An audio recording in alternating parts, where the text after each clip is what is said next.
당신 사주 한번 봅시다.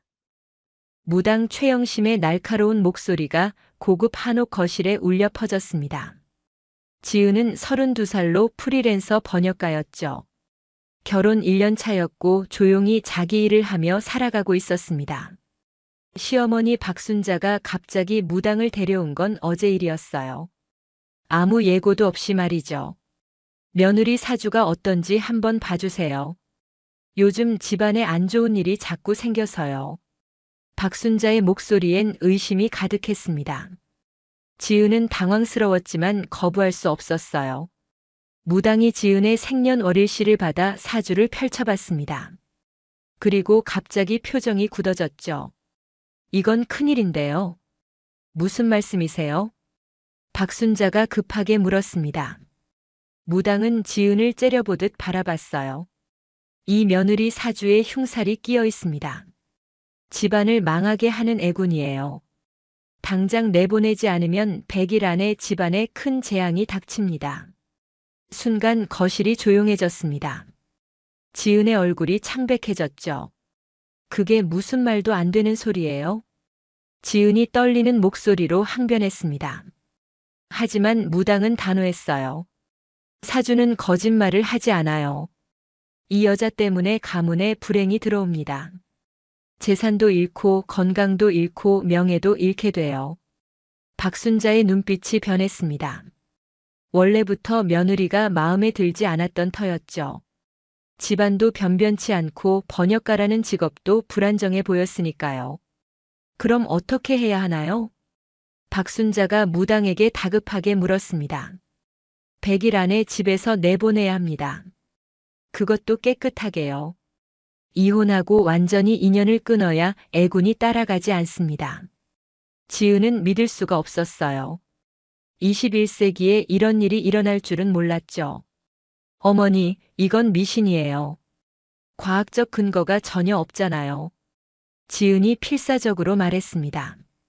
하지만 박순자는 이미 마음을 굳힌 상태였어요. 미신이라고? 우리 집안은 대대로 무당 말을 듣고 살아왔어.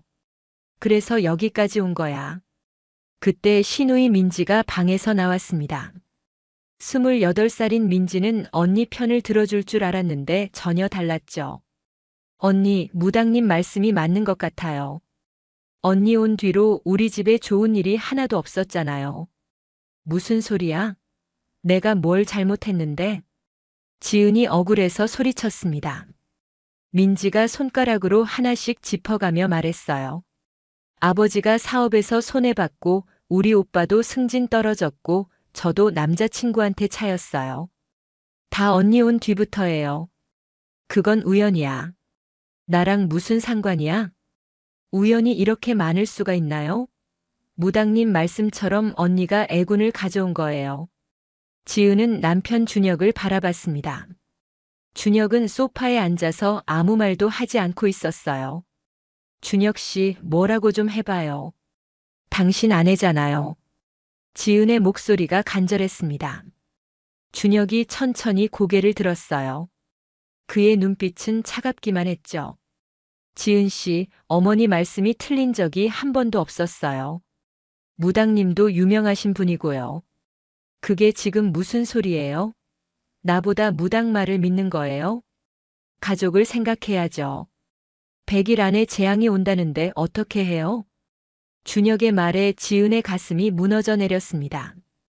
1년 전만 해도 사랑한다고 했던 남자였는데 말이죠. 무당이 다시 입을 열었어요. 빠를수록 좋습니다. 오늘부터 100일을 세기 시작했어요.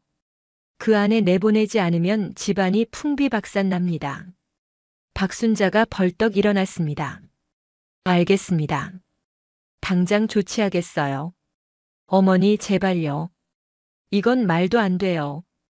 지은이 박순자의 옷자락을 붙잡았습니다. 하지만 박순자는 차갑게 뿌리쳤어요. 손 떼요. 당신 같은 애군 덩어리가 우리 아들한테 손 떼는 것도 싫어. 그날 밤부터 지은의 지옥 같은 생활이 시작됐습니다. 박순자는 지은을 집안의 모든 굳은 일에 투입시켰어요. 며느리 화장실 청소해. 변기 안쪽까지 깨끗하게 닦아. 어머니, 저 번역 일이 있어서요. 마감이 내일인데요. 번역은 무슨? 애군이나 빼려면 몸을 많이 써야 해. 어서 안 해? 지은은 어쩔 수 없이 청소를 했습니다. 손에 물집이 잡히도록 말이죠. 민지도 가세했어요. 언니, 제 방도 청소하고 빨래도 해주세요. 언니가 애군 낀 사람이니까 더 고생해야 빠지는 거 아니에요? 그건 아니잖아. 나도 사람이야. 사람이요? 애군 덩어리가 무슨 사람이에요? 지은은 눈물을 삼키며 일했습니다. 밤늦게까지 집안일을 하고 나면 번역 일을 할 시간이 없었죠. 클라이언트한테서 연락이 왔어요. 지은 씨, 마감 지키셨어요? 원고 안 오는데요. 죄송합니다. 조금만 시간을 더 주세요. 이번이 벌써 3번째예요. 다음에 또 이러시면 계약 해지할 수밖에 없어요. 전화를 끊고 지은은 책상 앞에 앉았습니다. 하지만 너무 피곤해서 집중이 안 됐어요. 준혁이 방에 들어왔습니다. 아직도 안 자요? 일 끝내야죠. 마감이 내일인데 어머니가 하루 종일 일을 시키셔서요. 어머니도 다 당신 생각해서 그러는 거예요. 애군 빼려면 고생해야 한다잖아요. 당신 정말 그 말 믿는 거예요? 21세기의 무당 예언을요? 준혁이 한숨을 쉬었습니다. 믿고 안 믿고의 문제가 아니에요. 가족이 불안해하는데 어떻게 해요? 나도 가족이잖아요. 나는 불안하지 않아도 돼요? 준혁은 아무 대답 없이 방을 나갔습니다. 지은은 그날 밤 처음으로 이혼을 생각했어요. 2주가 지났습니다. 지은의 상황은 더 나빠졌죠. 번역 일은 거의 못하게 됐고 수입도 끊겼습니다. 박순자가 지은을 거실로 불렀어요. 며느리 앉아봐요. 지은이 조심스럽게 앉았습니다. 박순자의 표정이 심상치 않았거든요. 무당님이 다시 오셨어요. 당신 애군이 생각보다 심각하대요. 또 무당 말씀이에요? 듣기 싫으면 말고. 그냥 짐 싸서 나가면 되니까. 박순자의 말에 지은이 할 말을 잃었습니다. 무당님 말씀이 100일 안에 내보내라고 했잖아요. 이제 딱 반이 지났어요. 근데 당신이 아직도 여기 있으니 집안 분위기가 더 안 좋아지는 거예요. 민지가 옆에서 거들었습니다. 맞아요. 언니 있는 동안 저 또 남자친구한테 차였어요. 2번째예요. 이거 다 언니 때문 아니에요? 그건 내 문제지 나랑 무슨 상관이야? 어머나 지금 나한테 반말해요? 민지가 소리쳤습니다. 지은도 참다 못해 소리쳤어요. 반말이 문제가 아니잖아. 너희가 나를 사람 취급이나 해. 뭐라고? 이애군 덩어리가 감히. 박순자가 벌떡 일어났습니다. 그때 준혁이 들어왔어요. 무슨 일이에요? 준혁아, 내 아내 좀 봐. 시어머니한테 대들고 동생한테 반말하고 난리야. 준혁이 지은을 차갑게 바라봤습니다. 지은 씨, 어머니께 사과해요. 왜 내가 사과해야 해요? 잘못한 게 뭔데요? 어머니께 소리 지른 것부터 잘못이죠. 어머니가 먼저 나를 애군 덩어리라고 했잖아요. 준혁의 목소리가 더 차갑게 변했어요. 사실이잖아요. 무당님도 그렇게 말씀하셨고요. 지은의 눈에서 눈물이 흘러내렸습니다. 더 이상 참을 수가 없었어요. 당신들 정말 비정상이에요. 무당 말만 믿고 사람을 이렇게 취급해요? 박순자가 지은의 팔을 잡아 끌었습니다. 좋아. 그럼 당장 나가. 100일 기다릴 것도 없어.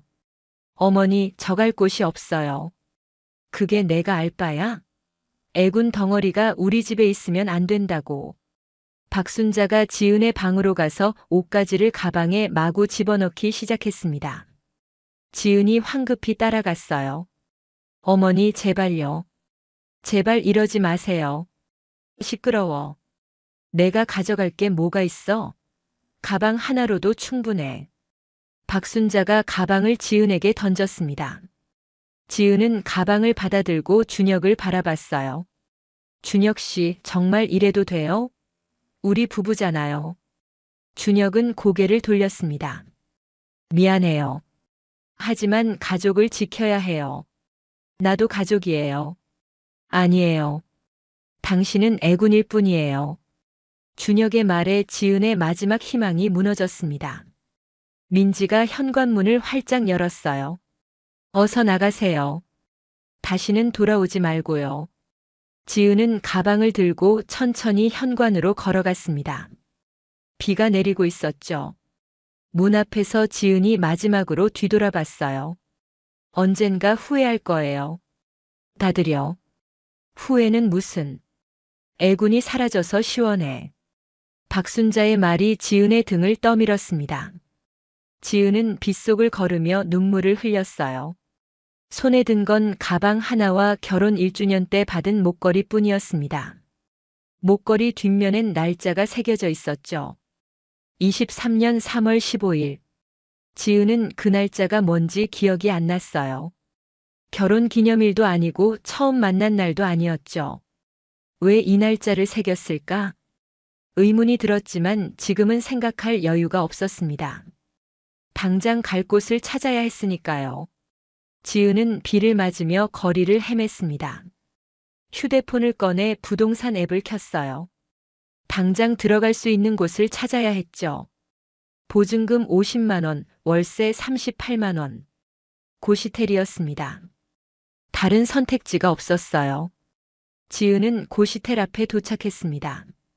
낡은 4층 건물이었죠. 관리인이 문을 열어줬어요. 보증금이랑 첫 달 월세 합쳐서 88만 원이에요. 지금 낼 수 있어요? 네, 가능합니다. 지은이 통장을 확인했습니다. 잔액은 120만 원. 번역일로 모은 돈의 전부였어요. 관리인이 계약서를 내밀었습니다. 여기 사인하고요. 공과금은 따르고 밤 11시 이후엔 샤워 금지예요. 규칙 어기면 바로 나가는 거예요.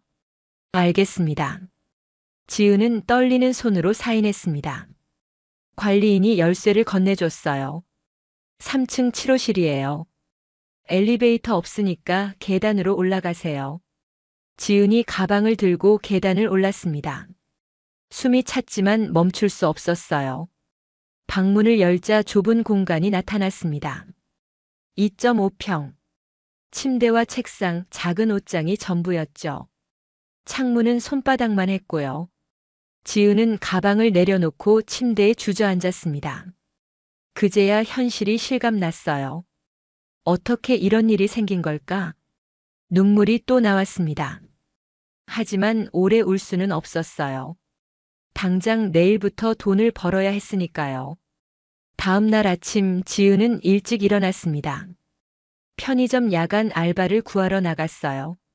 첫 번째 편의점에서 문전 박대당했습니다. 나이가 많으시네요. 대학생만 뽑아요.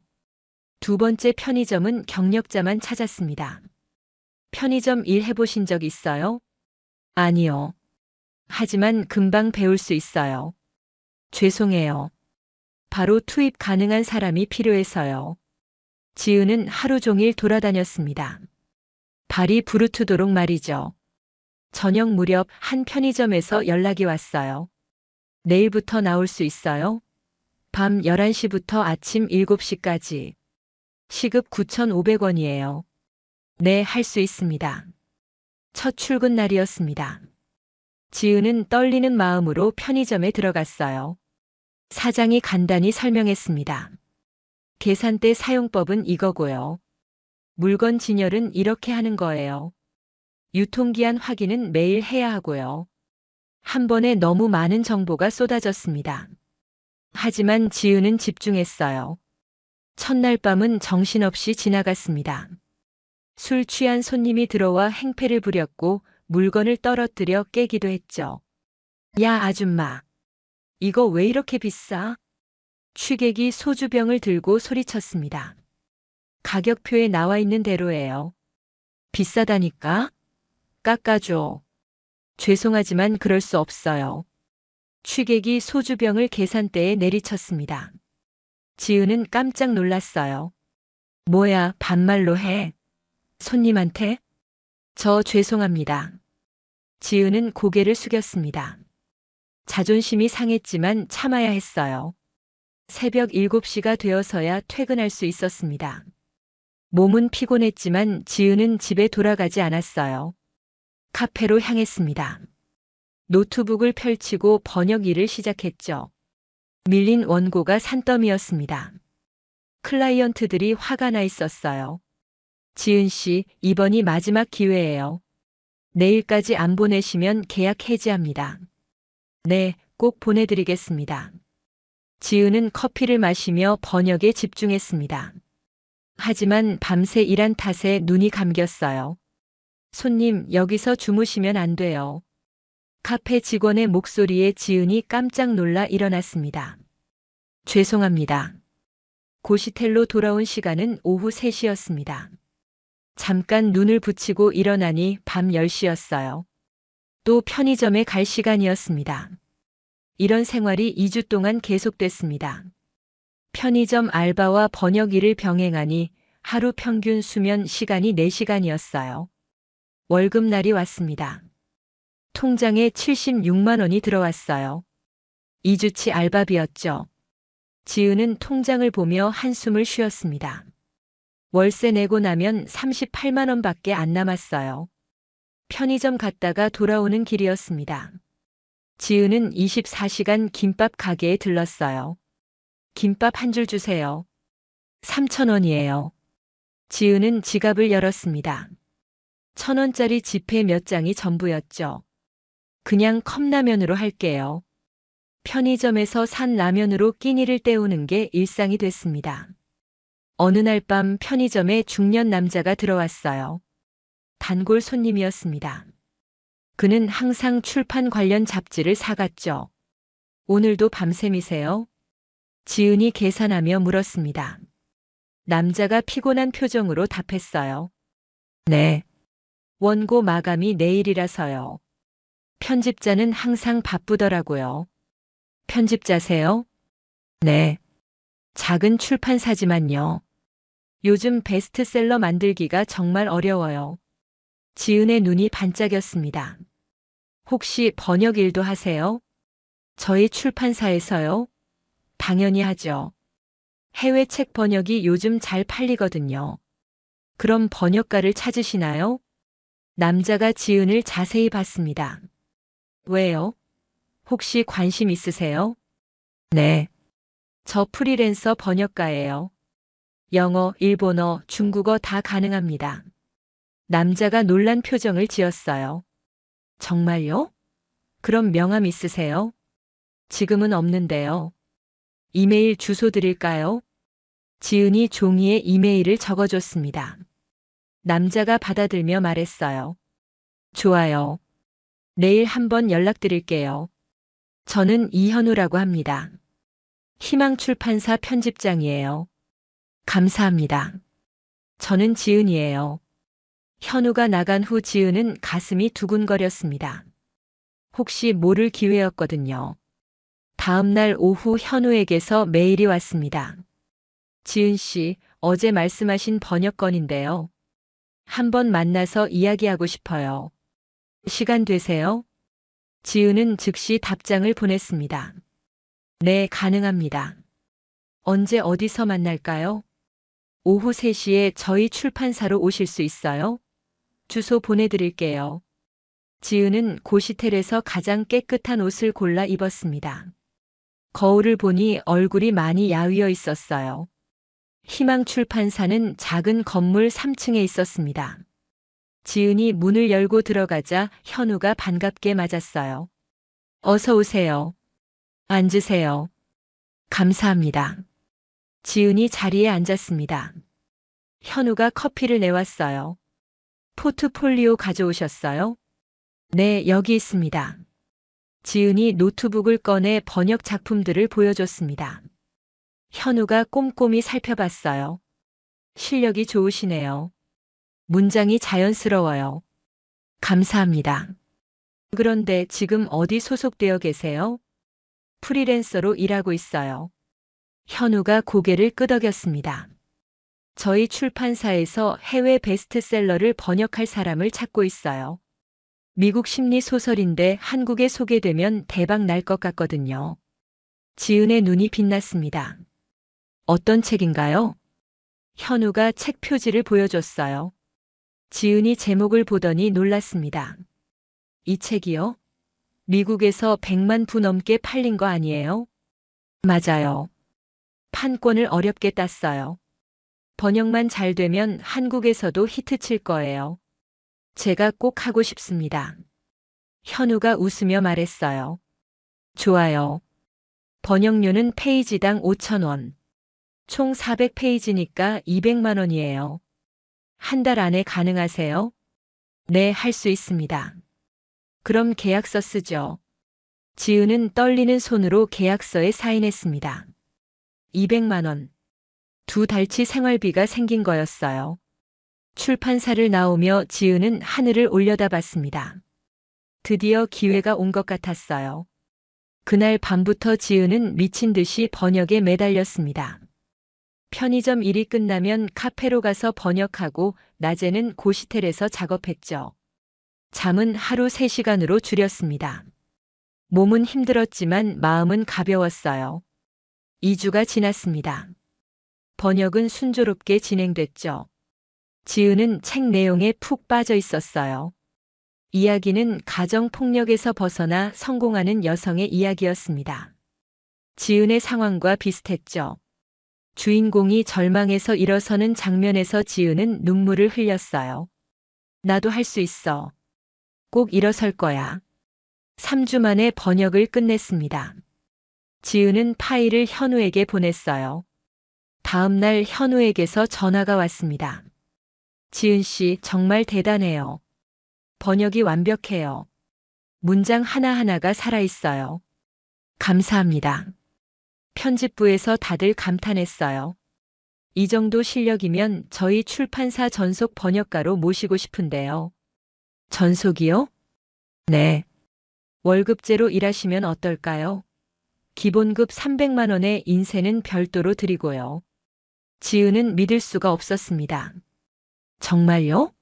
저를요? 당연하죠. 이런 실력자는 흔치 않아요. 어떠세요? 감사합니다. 꼭 하고 싶습니다. 좋아요. 다음 주부터 출근하세요. 사무실 자리도 준비해 놓을게요. 전화를 끊고 지은은 방방 뛰었습니다. 드디어 안정적인 일자리를 얻은 거였어요.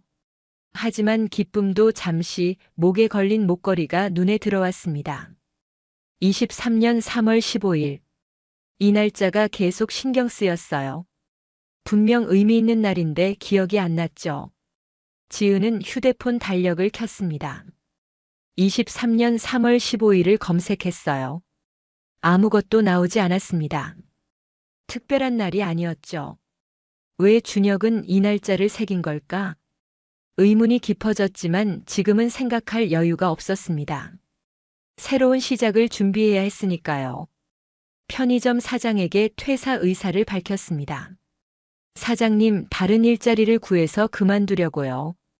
벌써요? 일 잘하셨는데 아쉽네요. 감사했습니다. 지은의 마음은 설렜습니다. 드디어 고시텔을 벗어날 수 있을 것 같았어요. 출판사 첫 출근 날이었습니다. 현우가 지은을 사무실로 안내했어요. 여기가 지은 씨 자리예요. 컴퓨터랑 책상은 준비돼 있고요. 감사합니다. 직원들이 지은에게 인사했습니다. 안녕하세요. 편집부 김태희입니다. 마케팅팀 박지훈이에요. 잘 부탁드려요. 지은은 따뜻한 환영에 눈시울이 뜨거워졌습니다. 오랜만에 느끼는 소속감이었어요. 현우가 다음 프로젝트를 설명했습니다. 이번엔 일본 소설이에요. 추리물인데 일본어 가능하시죠? 네, 할 수 있습니다. 좋아요. 이것도 한 달 안에 부탁드릴게요.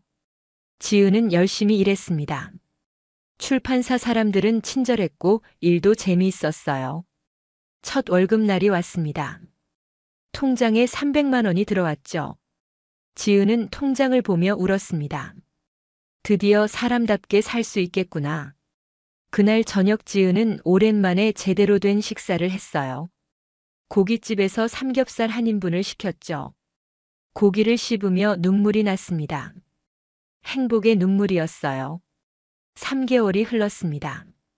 지은이 번역한 심리소설이 출간됐어요. 출판사는 큰 기대를 하지 않았죠. 하지만 놀라운 일이 벌어졌습니다. 책이 입소문을 타기 시작한 거예요.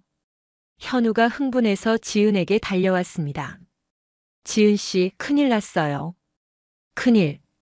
무슨 일이에요? 우리 책이 온라인 서점 1위예요.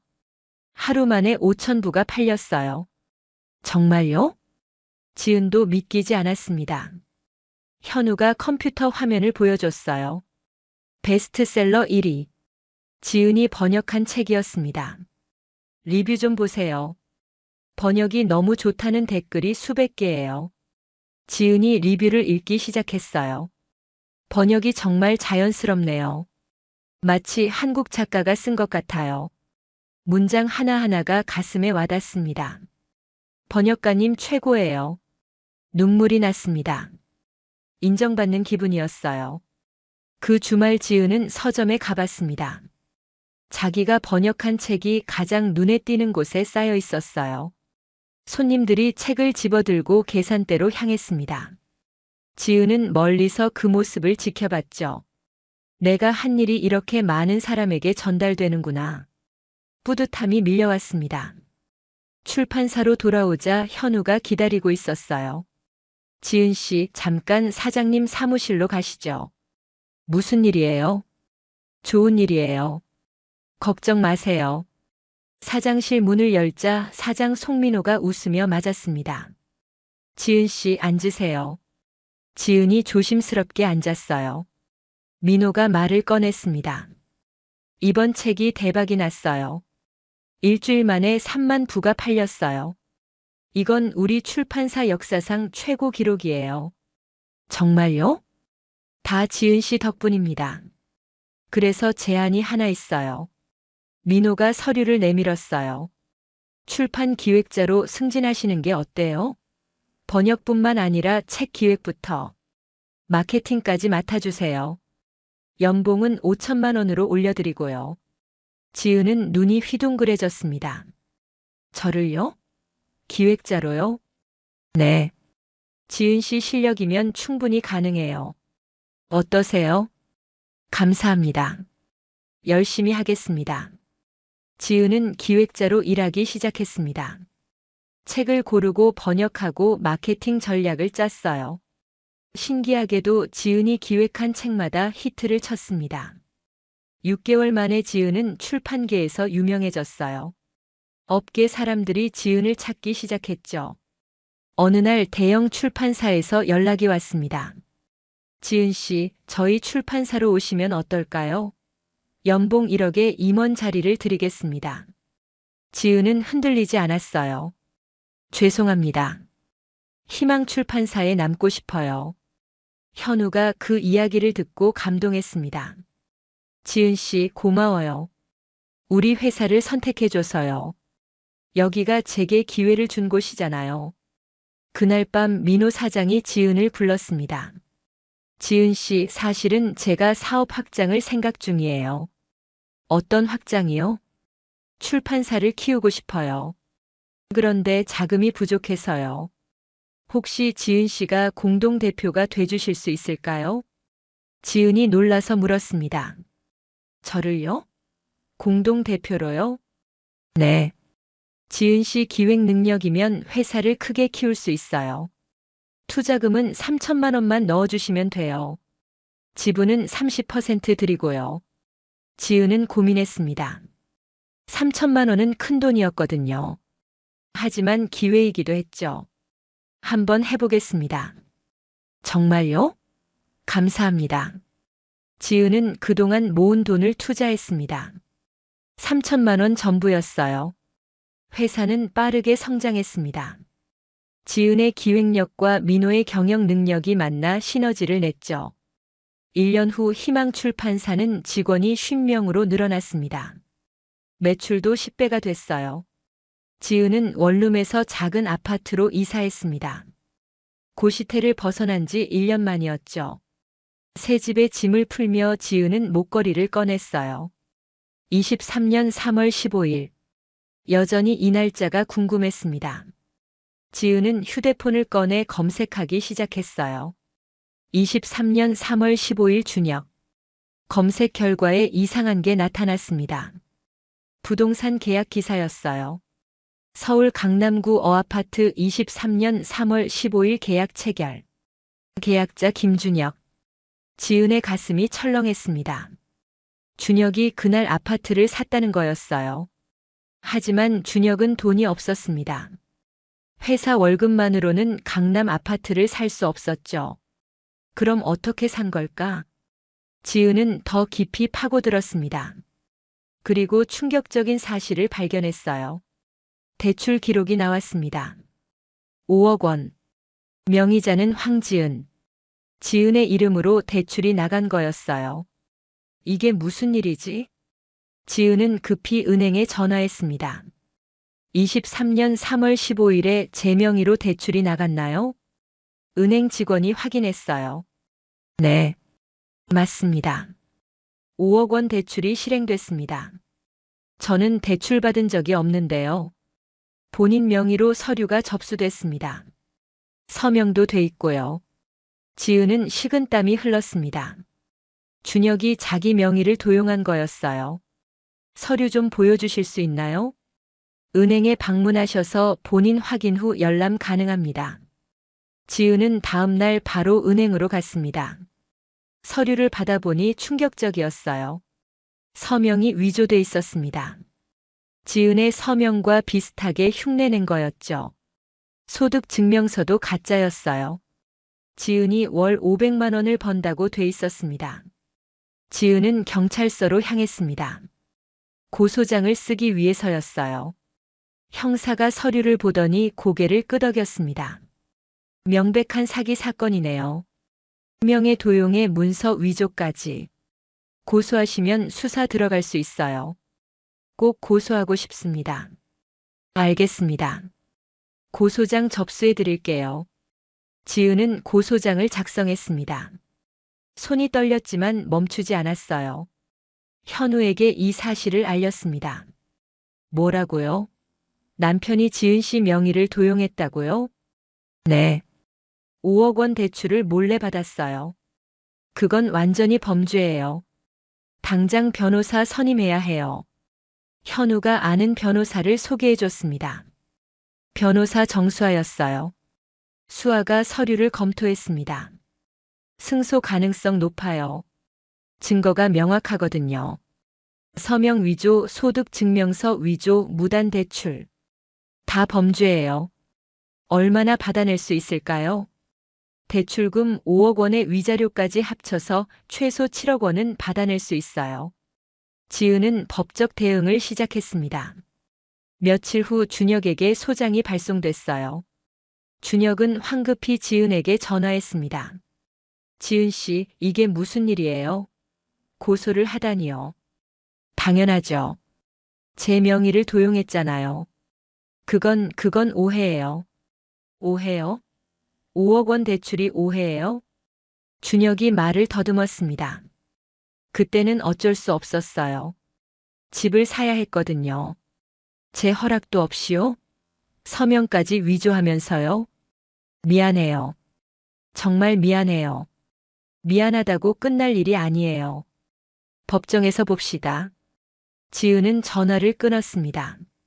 준혁의 사과는 더 이상 듣고 싶지 않았어요. 박순자에게서도 연락이 왔습니다. 지은아, 우리 얘기 좀 하자. 얘기할 거 없어요. 제발 한 번만 만나자. 우리가 잘못했어. 잘못했으면 법정에서 인정하세요. 지은은 단호했습니다. 더 이상 흔들리지 않았어요. 민지도 SNS로 메시지를 보냈습니다. 언니, 우리 오빠 용서해줘요. 오빠가 정말 힘들어해요. 지은은 읽고도 답장하지 않았습니다. 재판 날짜가 잡혔어요. 한 달 후였습니다. 그 사이 지은은 더 많은 증거를 모았습니다. 준혁과의 문자 내역, 통화 녹음, 목걸이 사진까지. 수아 변호사가 감탄했어요. 증거가 완벽해요. 이 정도면 백전백승이에요. 재판 한 달 전이었습니다. 지은은 사립탐정을 고용했어요. 준혁과 시댁의 과거를 더 파헤치기 위해서였죠. 탐정 강민수가 일주일 후 보고서를 들고 왔습니다. 지은 씨, 충격적인 걸 발견했어요. 뭔가요? 민수가 서류를 펼쳤어요. 준혁 씨 어머니 박순자가 무당 최영심에게 돈을 준 기록이 있어요. 얼마요? 1,000만 원이에요. 23년 2월 20일. 무당을 집에 부르기 한 달 전이죠. 지은의 눈이 커졌습니다. 그럼 처음부터 짜고 친 거란 말이에요? 네. 무당이 거짓 예언을 한 거예요. 돈을 받고요. 증거가 있나요? 민수가 통장 사본을 보여줬습니다. 박순자에서 최영심으로 1,000만 원이 이체된 기록이었어요. 그리고 이것도 보세요. 민수가 녹음 파일을 재생했습니다. 박순자와 무당의 통화 내용이었어요. 영심 씨, 부탁 하나만 들어줘요. 우리 며느리 쫓아낼 명분을 만들어줘요. 무당의 목소리가 들렸습니다. 그건 좀 그렇지 않아요? 사람 인생이 걸린 문제인데요.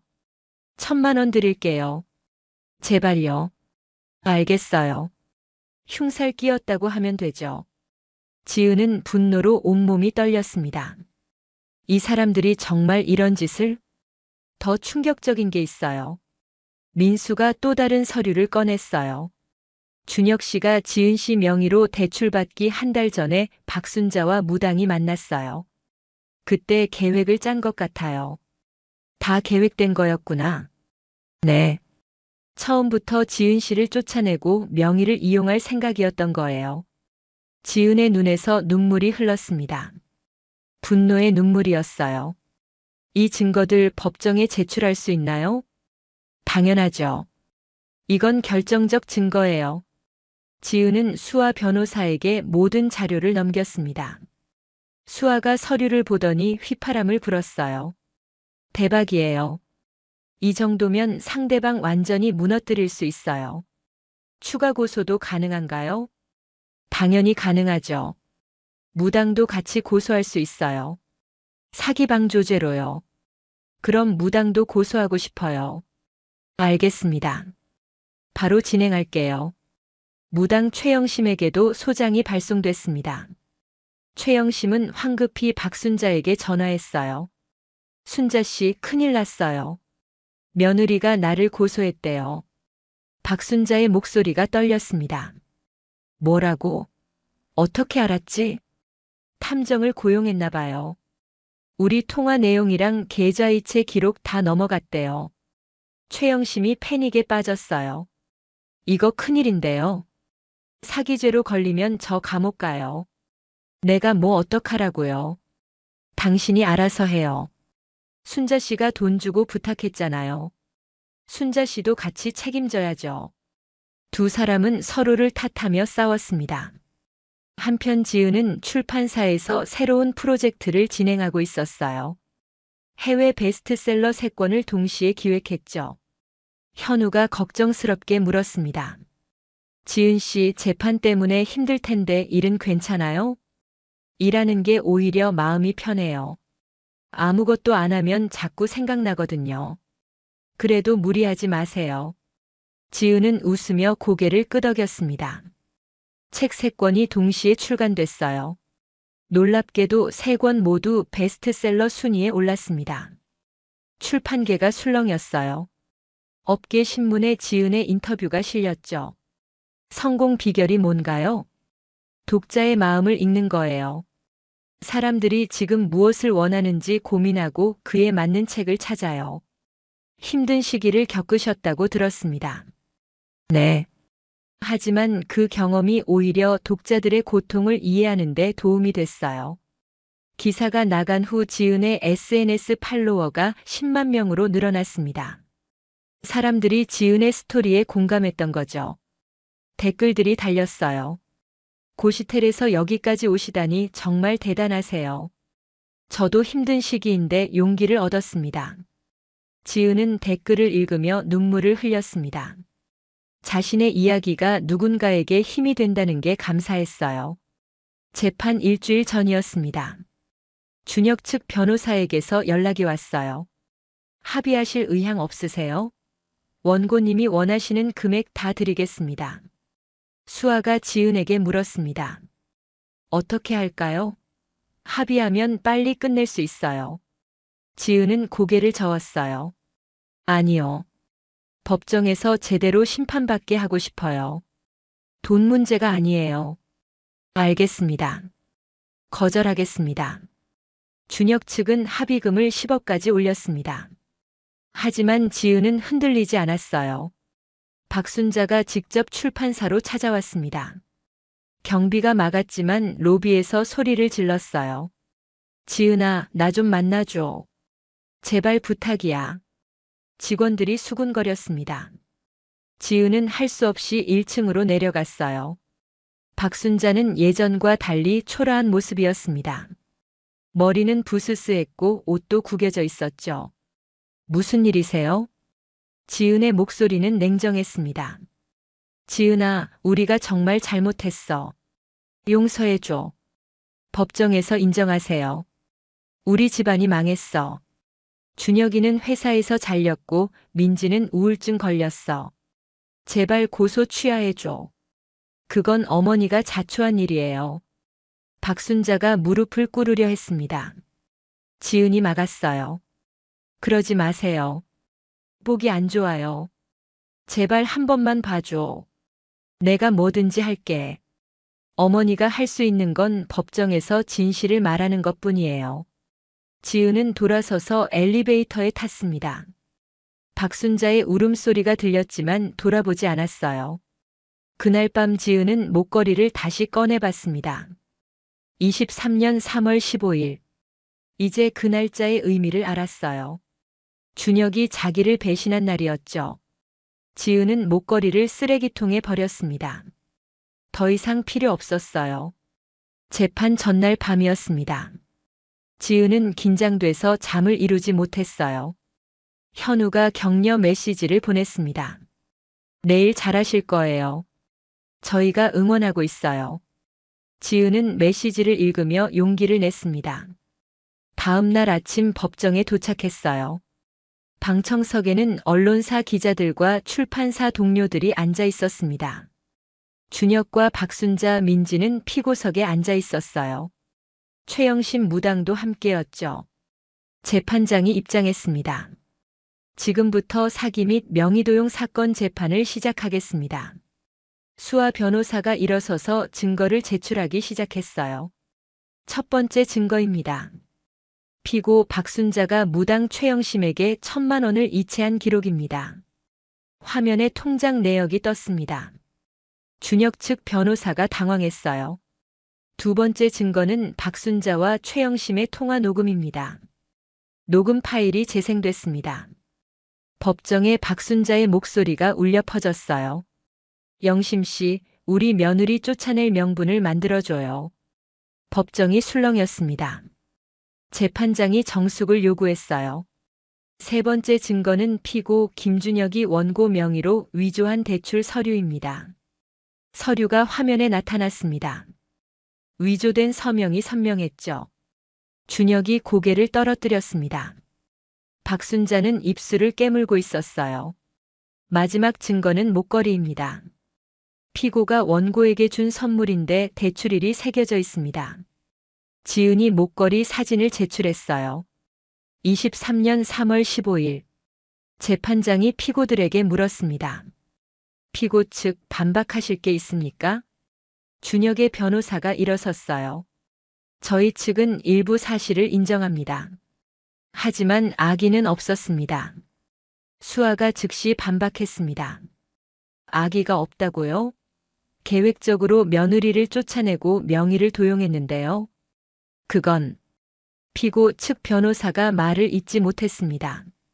재판장이 피고들에게 직접 질문했어요. 피고 박순자 무당에게 거짓 예언을 부탁한 게 사실입니까?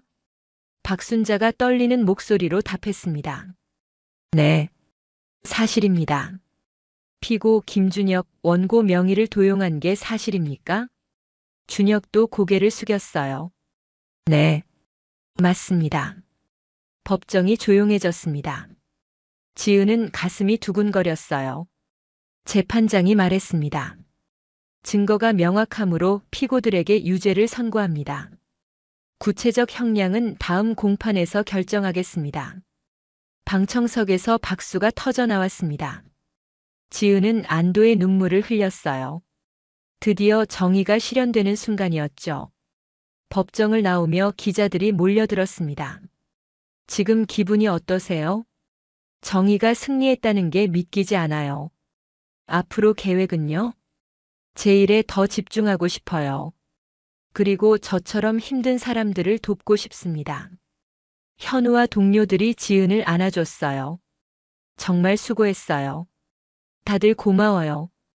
그날 저녁 뉴스에 재판 결과가 보도됐습니다. 무당 예언을 빌미로 며느리를 쫓아낸 시댁, 법정에서 유죄 인정. SNS에서는 지은을 응원하는 글들이 쏟아졌어요. 정말 통쾌하네요. 악인들이 벌 받는 걸 보니 속이 시원해요. 지은 씨 같은 분이 성공하셔서 다행이에요. 지은은 댓글을 읽으며 미소 지었습니다. 힘든 시간이었지만 이겨냈어요. 선고 공판 날이 왔습니다. 법정은 지난번보다 더 많은 사람들로 가득했어요. 재판장이 판결문을 읽기 시작했습니다. 피고 박순자는 사기 방조죄로 징역 2년을 선고합니다. 박순자의 얼굴이 새하얗게 변했어요. 피고 김준혁은 사기 및 명의도용죄로 징역 3년을 선고합니다. 준혁이 고개를 떨어뜨렸습니다. 피고 최영심은 사기죄로 징역 1년 6개월을 선고합니다. 무당이 울음을 터뜨렸어요. 그리고 피고들은 연대하여 원고에게 10억 원을 배상하라. 법정이 술렁였습니다. 10억 원이었어요. 지은은 믿을 수가 없었습니다. 수아가 지은의 손을 꽉 잡았어요. 이겼어요. 완벽하게요. 재판이 끝나고 지은은 법정을 나왔습니다. 준혁이 뒤쫓아왔어요. 지은 씨, 잠깐만요. 지은이 멈춰 섰습니다. 할 말 있으세요? 준혁이 눈물을 흘리며 말했습니다. 정말 미안해요. 내가 너무 잘못했어요.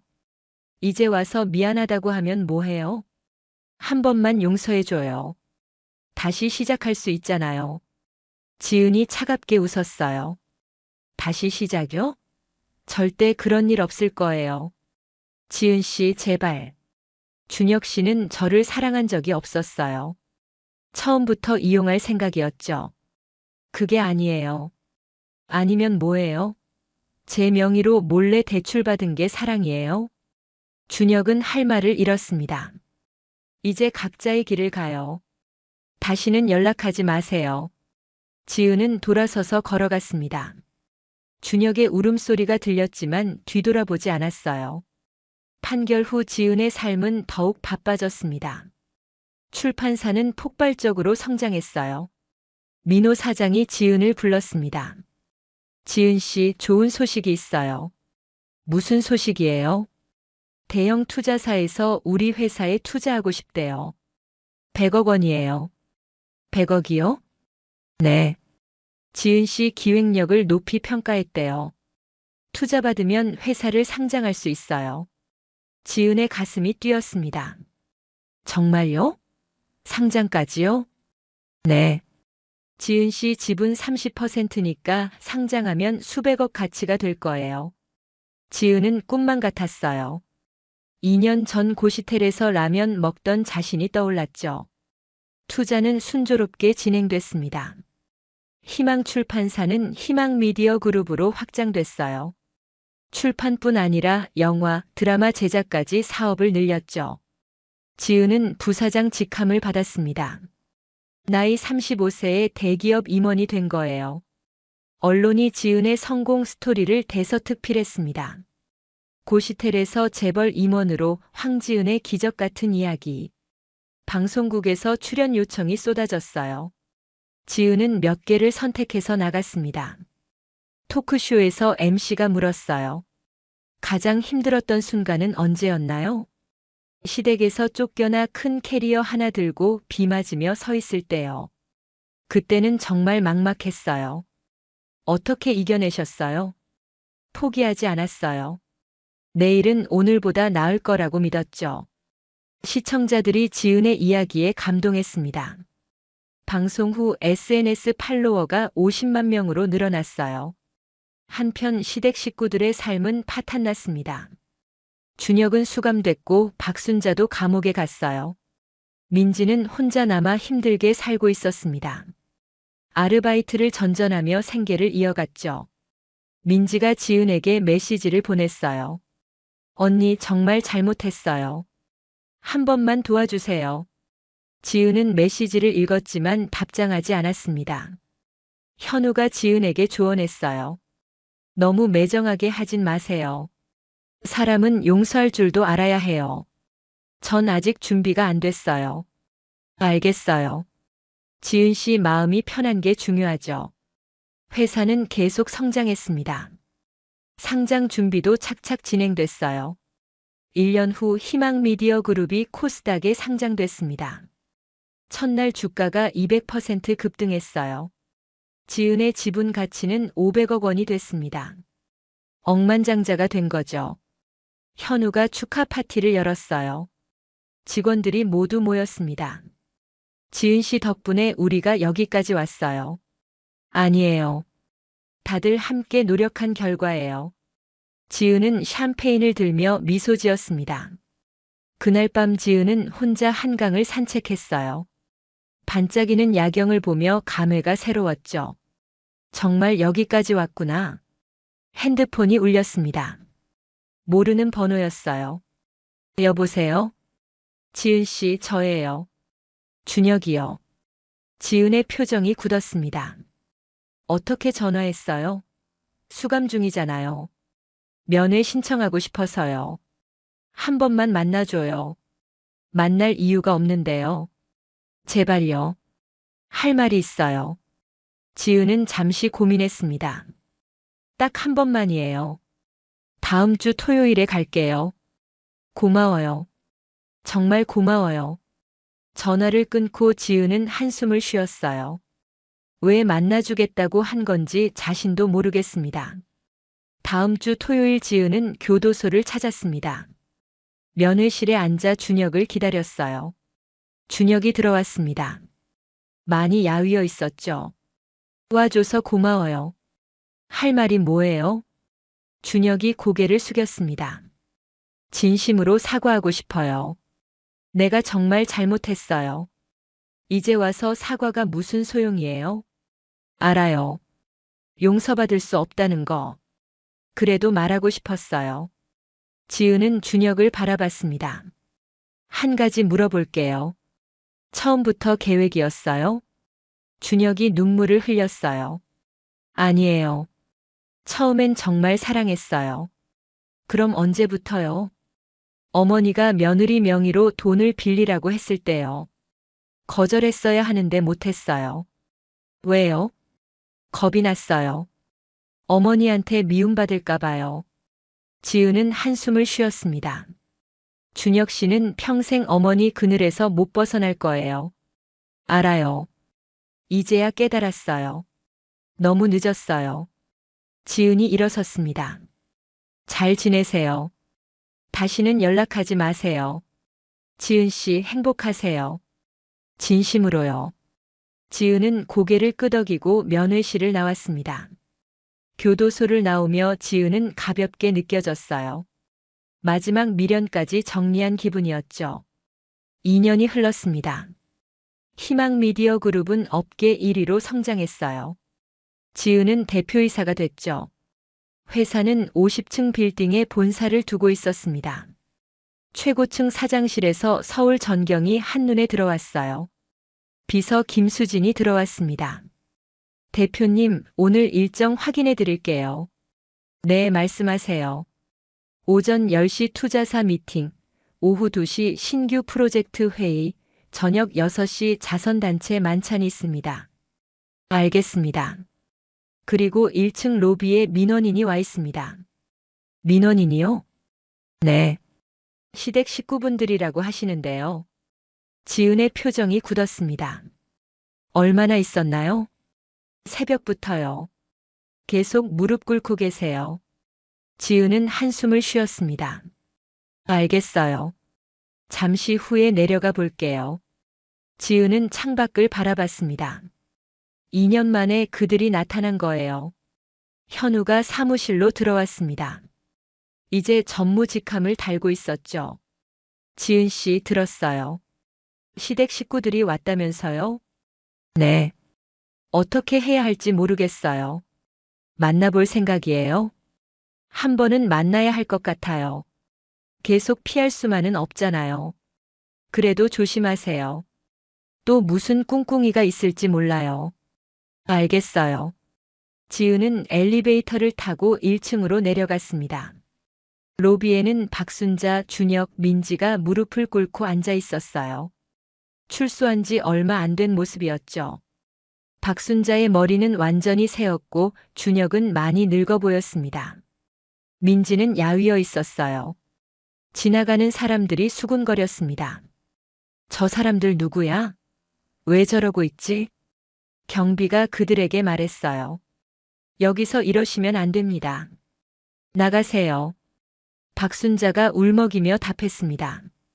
제발요. 우리 며느리 한 번만 만나게 해주세요. 지은이 그들 앞에 섰습니다. 박순자가 지은을 보자마자 눈물을 흘렸어요. 지은아, 정말 잘못했어. 제발 용서해줘. 무슨 일로 오셨어요? 준혁이 고개를 들었습니다. 여보, 우리 다시 시작할 수 없을까? 내가 정말 뉘우치고 있어. 지은이 차갑게 답했어요. 전 이제 여보가 아니에요. 남이에요. 민지가 지은의 바지를 붙잡았습니다.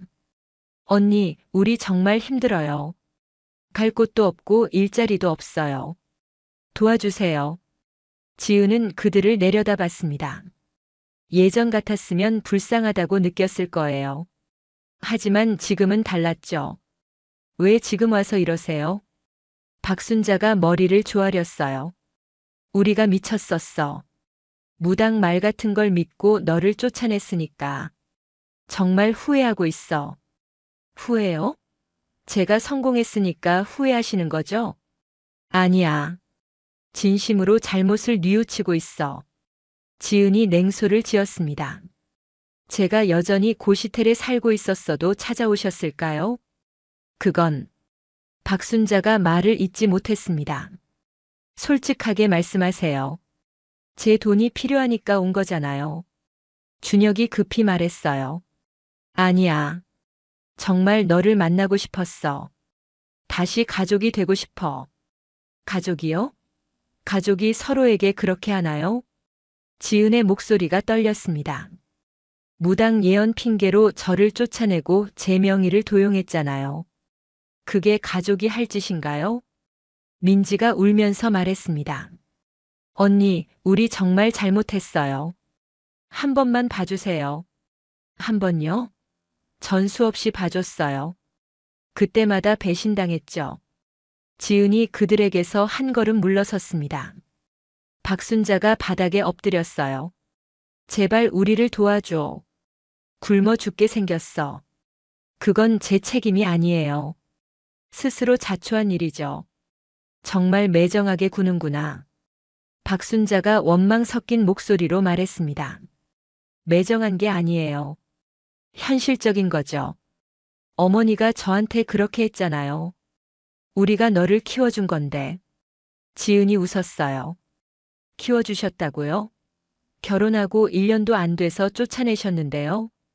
준혁이 일어서서 지은에게 다가왔습니다. 여보, 아니 지은 씨. 정말 마지막이야. 한 번만 도와줘. 어떻게 도와드릴까요? 일자리라도 좀 구해줘. 우리 다 전과자라 아무도 안 뽑아줘. 지은은 잠시 생각했습니다. 알겠어요. 도와드릴게요. 박순자의 얼굴이 환해졌어요. 정말? 고마워. 역시 우리 며느리야. 하지만 제 방식대로예요. 무슨 말이야? 지은이 지갑에서 명함 3장을 꺼냈습니다. 여기 취업지원센터 연락처예요. 전과자도 받아주는 곳이에요. 직접 찾아가서 상담받으세요. 이게 뭐야? 우리 보고 막노동하라는 거야? 일에 귀천은 없어요. 정직하게 사시면 돼요. 우리가 너 때문에 이렇게 됐는데 이것밖에 못 해줘? 박순자가 소리쳤습니다. 지은은 흔들리지 않았어요. 쟤 때문이요? 제가 뭘 잘못했는데요? 내가 고소를 해서 우리가 감옥 갔잖아. 그건 어머니가 저를 속였으니까요. 당연한 결과죠. 준혁이 화를 냈습니다. 그래도 가족인데 이렇게까지 해야 했어? 가족이라는 말 꺼내지 마세요. 가족은 힘들 때 함께하는 거예요. 저를 쫓아낼 때 가족 생각하셨나요? 민지가 울부짖었어요. 언니, 우리 정말 잘못했어요. 제발요. 잘못했으면 다시 시작하세요. 스스로요. 저는 더 이상 도와드릴 수 없어요. 지은이 돌아서려는데 박순자가 소리쳤습니다. 넌 정말 냉혈 인간이야. 양심도 없어. 지은이 멈춰 섰습니다. 양심이요? 제 명의를 도용하고 무당 사기극까지 벌인 분이 양심을 말씀하시네요. 그건 박순자가 말문이 막혔어요. 마지막으로 한 가지만 말씀드릴게요. 전 어머니를 용서했어요. 하지만 다시 관계를 맺을 생각은 없어요. 용서했다고? 네. 미워하면 제 인생만 힘들어지거든요. 그래서 용서했어요. 하지만 잊진 않았어요. 지은이 엘리베이터로 걸어갔습니다. 준혁이 뒤쫓아오며 소리쳤어요. 지은 씨, 제발 한 번만 더 기회를 줘요. 기회는 스스로 만드는 거예요. 저처럼요. 엘리베이터 문이 닫혔습니다. 지은은 깊은 숨을 쉬었어요. 사장실로 돌아온 지은은 창밖을 바라봤습니다. 마음이 편했어요. 현우가 들어왔습니다. 어떻게 됐어요? 명함만 줬어요. 더는 도와줄 수 없다고 했고요. 잘하셨어요. 선 긋는 것도 용기예요. 고마워요. 현우 씨 덕분에 여기까지 왔어요. 제가 뭘 했다고요? 지은 씨가 다 해낸 거예요. 두 사람은 서로를 바라보며 미소 지었습니다. 그날 저녁 뉴스에 지은의 인터뷰가 나왔어요. 성공 후 시댁이 찾아왔다는데 어떻게 대응하셨나요? 용서는 했지만 관계 회복은 안 했어요. 제 인생을 지키는 게 우선이니까요. 시청자들이 댓글을 달았습니다. 대표님 멋있어요. 당당하시네요. 저도 저런 용기가 있었으면 좋겠어요. 지은은 댓글을 읽으며 뿌듯했습니다. 그로부터 3개월이 지났습니다. 지은은 새로운 프로젝트를 시작했어요. 미신 피해자 지원 재단을 설립한 거죠. 무당이나 사이비 종교에 속아 피해를 본 사람들을 돕기로 했습니다. 기자회견장에서 지은이 말했어요. 저도 무당의 거짓 예언 때문에 고통받았습니다. 그 같은 피해자들을 돕고 싶어서 재단을 만들었어요. 기자들이 질문했습니다. 재단 운영 자금은 어떻게 마련하시나요? 제 개인 재산 50억 원을 출연했습니다. 앞으로도 계속 지원할 예정이고요. 어떤 도움을 주실 건가요? 법률 지원, 심리 상담, 생활비 지원 등 종합적으로 도울 거예요. 재단 소식이 알려지자 신청자가 쏟아졌습니다. 첫 달에만 200명이 넘었어요. 상담실에서 지은은 피해자들을 직접 만났습니다. 한 중년 여성이 눈물을 흘리며 말했어요. 무당한테 속아서 집까지 팔았어요.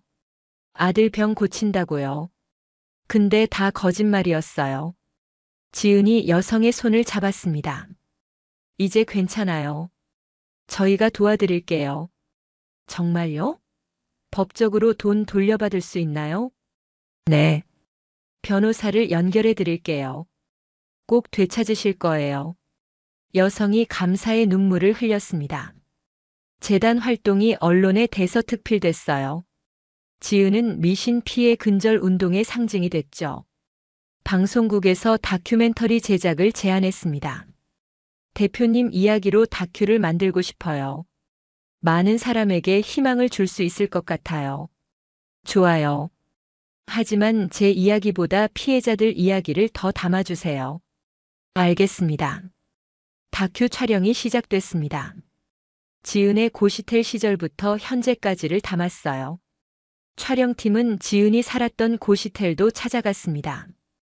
여전히 그 자리에 있었죠. 지은이 좁은 방을 보며 말했어요. 여기서 매일 라면 먹으며 버텼어요.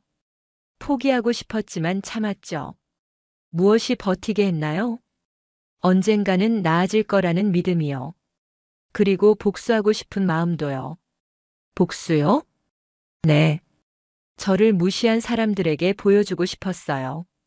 내가 이렇게 성공할 수 있다는 걸요. 다큐는 3부작으로 방영됐습니다. 시청률이 20%를 넘겼어요. 시청자들의 반응이 뜨거웠습니다. 진짜 감동적이에요. 눈물이 멈추지 않아요. 저도 포기하지 않고 살아야겠어요.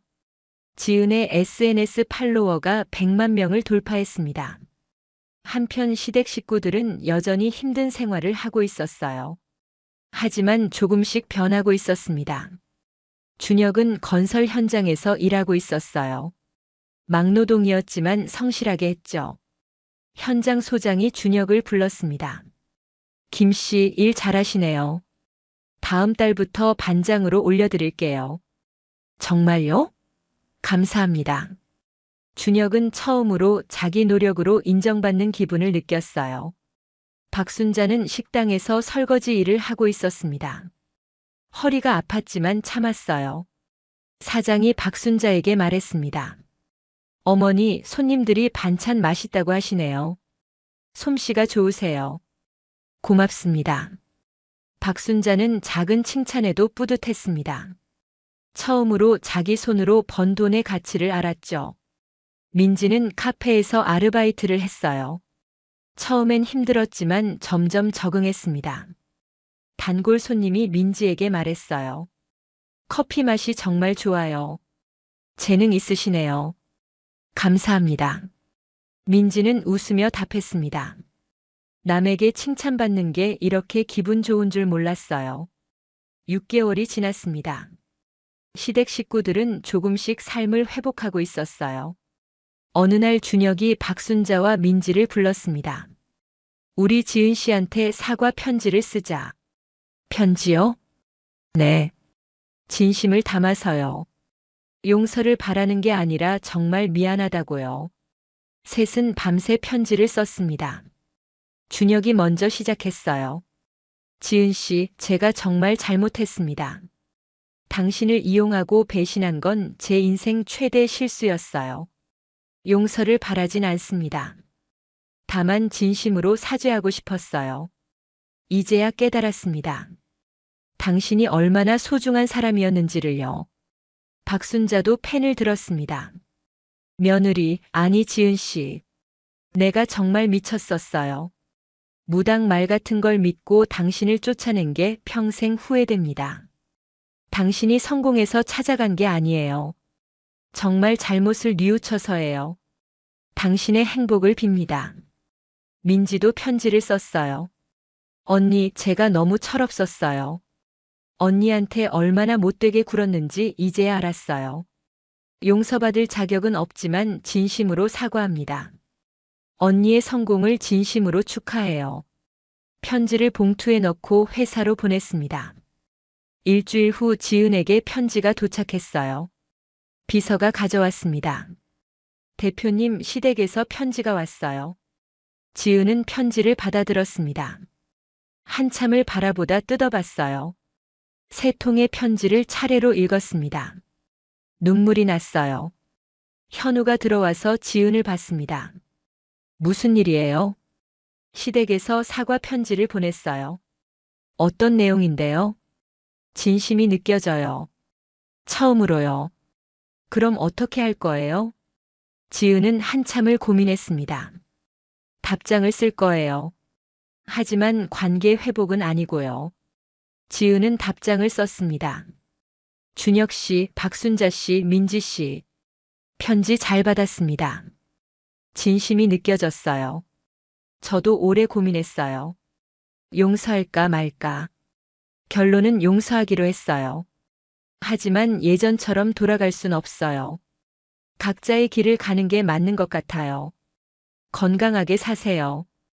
당신들도 행복하시길 바랍니다. 황지은 올림. 편지를 붙이고 지은은 마음이 가벼워졌어요. 현우가 지은에게 말했습니다. 잘하셨어요. 용서는 자기 자신을 위한 거니까요. 네. 이제 정말 자유로워진 기분이에요.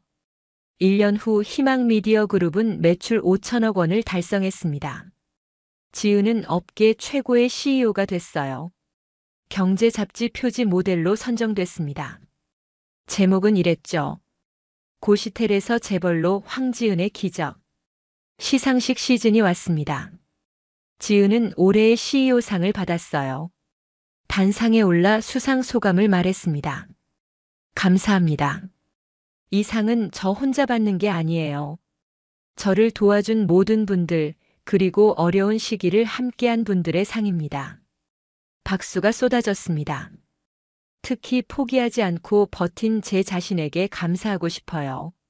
힘든 순간마다 내일은 오늘보다 나을 거라고 믿었거든요. 객석의 사람들이 일어서서 박수를 쳤습니다. 그날 밤 지은은 현우와 함께 한강을 걸었습니다. 지은 씨 정말 멋있었어요. 고마워요. 현우 씨 덕분이에요. 제가 뭘 했다고요? 처음에 기회를 준 거요. 편의점에서 만났을 때요. 그건 운명이었던 것 같아요. 두 사람은 걸음을 멈추고 서로를 바라봤습니다.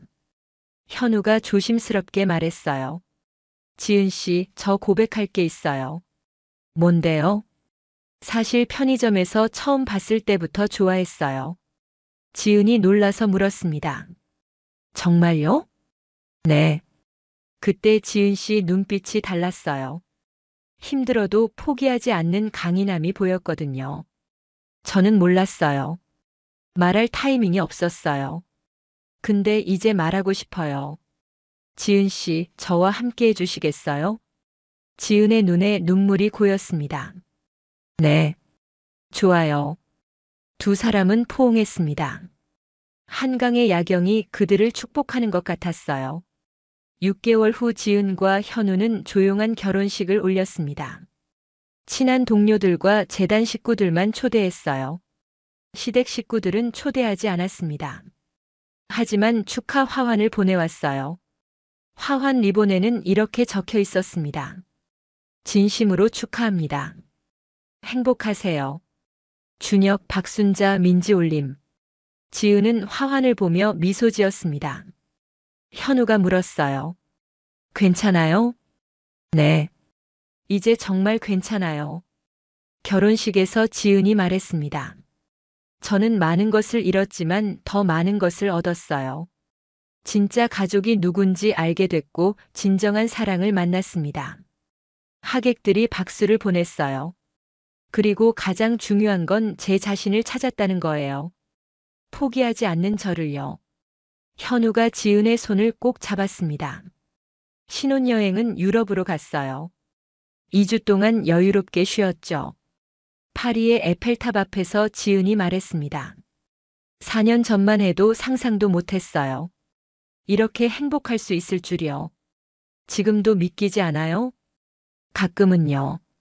꿈 같아요. 현우가 지은을 안았습니다. 꿈이 아니에요. 지은 씨가 만든 현실이에요. 한국으로 돌아온 후 지은은 자서전을 쓰기로 했습니다. 많은 사람에게 희망을 주고 싶었거든요. 책 제목은 이랬습니다. 가방 하나로 시작한 기적. 집필 과정에서 지은은 과거를 돌아봤어요. 고통스러웠지만 의미 있는 시간이었죠. 책이 출간되자 대박이 났습니다.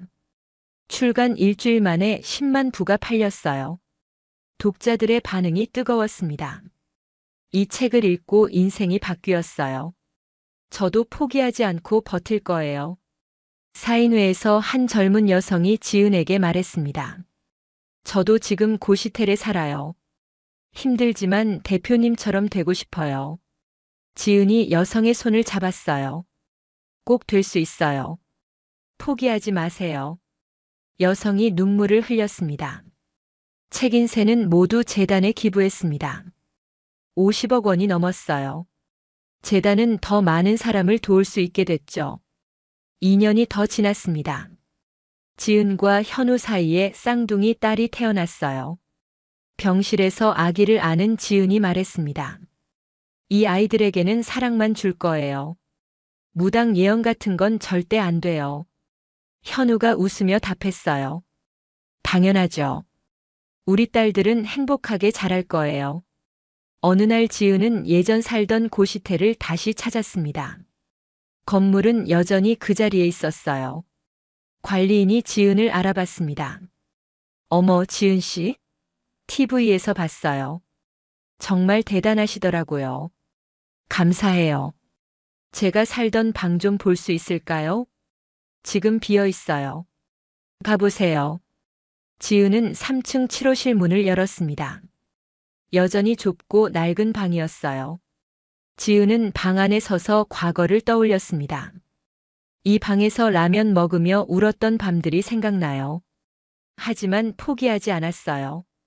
현우가 지은의 어깨를 감싸며 말했습니다. 그 시간들이 지금의 지은 씨를 만든 거예요. 네. 후회 없어요. 지은은 방을 나오며 고시텔 주인에게 말했습니다. 이 건물 사고 싶어요. 얼마예요? 주인이 놀라서 물었어요. 정말요? 30억 원인데요. 계약서 쓰죠. 지은은 고시텔을 사서 미신 피해자들을 위한 쉼터로 만들었습니다. 무료로 제공했죠. 첫 입주자가 들어왔을 때 지은이 말했어요. 여기서 다시 시작하세요. 저도 여기서 시작했거든요. 입주자가 감사의 눈물을 흘렸습니다. 5년 후 지은은 청와대에서 국민훈장을 받았습니다. 미신 피해 근절에 기여한 공로였어요. 대통령이 훈장을 달아주며 말했습니다. 국민들에게 희망을 준 공로가 큽니다. 제 역할을 했을 뿐입니다. 지은은 겸손하게 답했어요. 그날 저녁 지은은 가족과 함께 저녁을 먹었습니다. 쌍둥이 딸들이 활짝 웃고 있었어요. 현우가 말했습니다. 지은 씨 정말 자랑스러워요. 나도 고마워요. 당신이 있어서 가능했던 일이에요. 두 사람은 손을 잡고 미소 지었습니다. 지은은 창밖을 바라보며 생각했어요. 그때 그 비 오는 밤 큰 캐리어 하나 들고 쫓겨났을 때 누가 알았을까요? 내가 이렇게 행복해질 줄이요. 과거의 고통은 지금의 행복을 더 빛나게 만들었습니다. 지은은 더 이상 과거에 머물지 않았어요. 미래를 향해 나아갈 뿐이었죠.